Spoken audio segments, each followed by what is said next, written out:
Any concerns? No? So remember, concerns are a prediction of an unwanted outcome. If anybody on that crew has a concern, we want to train them that they can speak up. They need to say something regardless.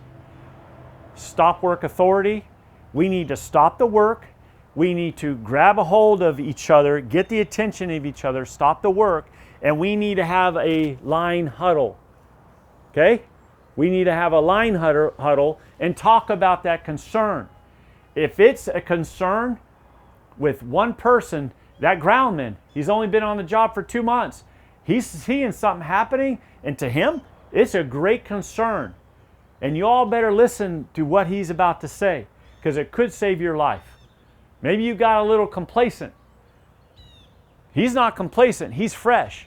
He's got fresh ideas, he's just learned some fresh stuff, and he's saying things that go against what he was just trained in that training yard.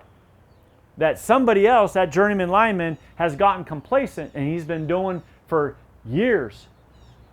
We want that fella or that gal to speak up. Okay? So let him speak up.